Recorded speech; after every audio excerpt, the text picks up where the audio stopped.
Kisah Puncak Jaya atau Karstens Pyramid di Papua ini lebih dari sekedar cerita tentang keindahan alam dan tantangan pendakian.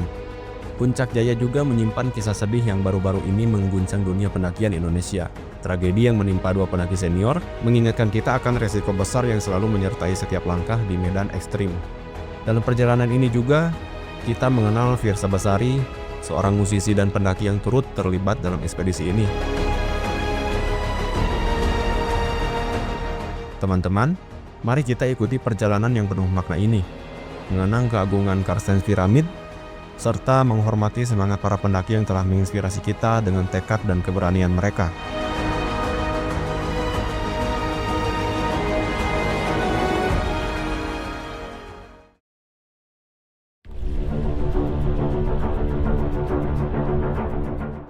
Puncak Jaya, atau yang dikenal dengan nama Nemangkawi Ninggok, adalah gunung tertinggi di Indonesia.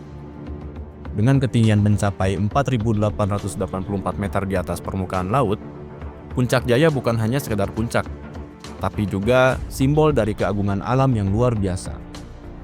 Letaknya yang berada di pegunungan Barisan Sudirman, Kabupaten Mimika, Papua Tengah, menjadikannya puncak yang ikonik. Puncak ini juga merupakan rumah bagi fenomena alam yang langka, yaitu Gletser tropika Karstens. Bayangkan, di negara tropis seperti Indonesia, gletser ini adalah satu-satunya yang tersisa.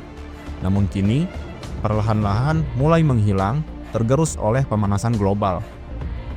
Tapi tahukah kamu, Puncak Jaya bukan hanya terkenal karena ketinggiannya. Gunung ini memiliki sejarah panjang yang penuh dengan petualangan dan penemuan. Nama Puncak Jaya sendiri berasal dari bahasa lokal Amungkal yang berarti Nemangkawi. Sebuah nama yang menggambarkan keagungan alam ini yang telah dihuni oleh masyarakat sekitar jauh sebelum kedatangan bangsa Eropa.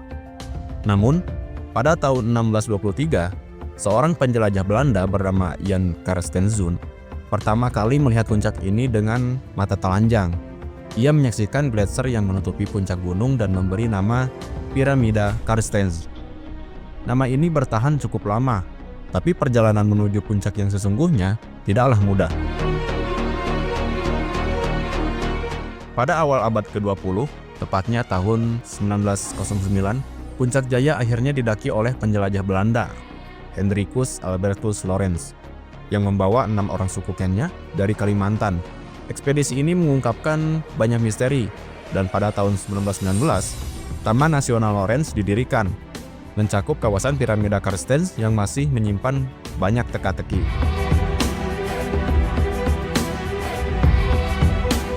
Namun, meski sudah banyak upaya untuk mendaki, tantangan tidak pernah berakhir. Pada 1936, ekspedisi Belanda mencoba memetakan puncak-puncaknya, dan hasilnya mereka tidak bisa memastikan mana yang tertinggi. Mereka mendaki 3 puncak utama dan pada akhirnya menemukan bahwa puncak Ngapulu mungkin memiliki ketinggian lebih dari 5.000 meter. Tapi dengan gletser yang terus mencair, siapa yang tahu seberapa tinggi puncak yang sebenarnya? Baru pada tahun 1962, setelah hampir 5 dekade, Puncak Jaya berhasil didaki. Seorang pendaki Austria, Heinrich Herrer, bersama timnya membuka jalan baru menuju puncak.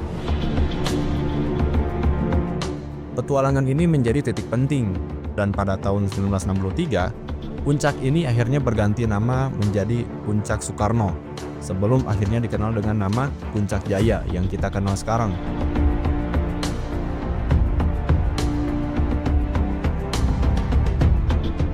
Meski sudah banyak yang menaklukkan Puncak Jaya, namun keindahan dan tantangannya tak pernah pudar.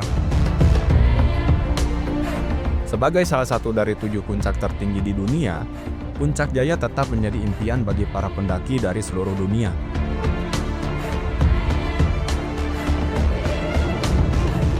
Setelah kisah tentang keagungan Puncak Jaya yang menantang, pada Sabtu, 1 Maret 2025, 2 pendaki senior menghembuskan nafas terakhir di puncak Karstens Pyramid, atau yang lebih dikenal dengan nama Puncak Jaya. Keduanya merupakan pendaki yang sudah berpengalaman, namun takdir berkata lain. Jenazahnya berhasil dievakuasi pada pukul 6:10 hingga pukul 9:26 waktu Indonesia Timur dan dibawa ke RSUD Mimika. Diduga salah satu pendaki tersebut meninggal pada saat yang hampir bersamaan, tepatnya pada pukul 2:07 waktu Indonesia Timur setelah dievakuasi oleh rekan-rekannya di teras 2. Jenazahnya akhirnya dievakuasi ke RSUD Mimika pada Senin pagi 3 Maret 2025 setelah kondisi cuaca yang tidak mendukung sempat menunda proses tersebut. Meski cuaca buruk sempat memperlambat proses evakuasi, kedua pendaki senior tersebut akhirnya berhasil dibawa ke rumah sakit dengan menggunakan helikopter. Kepergian mereka meninggalkan kesedihan mendalam bagi komunitas pendaki, terutama mengingat dedikasi mereka yang sudah bertahun-tahun menaklukkan berbagai puncak gunung di Indonesia. Di sisi lain, musisi Fiersa Besari yang juga turut dalam ekspedisi ini mengungkapkan betapa beratnya kejadian ini. Melalui akun media sosialnya, Fiersa menyampaikan permohonan maaf atas keterlambatan pemberitahuan kepada publik karena dirinya dan timnya masih terperangkap di Lembah Kuning akibat cuaca yang tidak bersahabat. Fiersa mengungkapkan rasa syok dan duka yang mendalam atas tragedi yang menimpa dua sahabatnya. Terima kasih atas doanya. Doakan kami semua pulang dengan selamat. Fiersa yang juga tengah menjalankan misi pribadi menaklukkan 33 puncak gunung di Indonesia tercatat selamat. Kepergian dua pendaki senior tersebut meninggalkan luka. Namun kisah mereka akan tetap dikenang sebagai pengingat betapa besar resiko dan pengorbanan dalam mendaki gunung-gunung tinggi yang penuh tantangan. Alam selalu memiliki kekuatan yang tak bisa diprediksi. Hati-hati dan persiapkan diri dengan baik, karena setiap pendakian adalah perjalanan yang penuh resiko.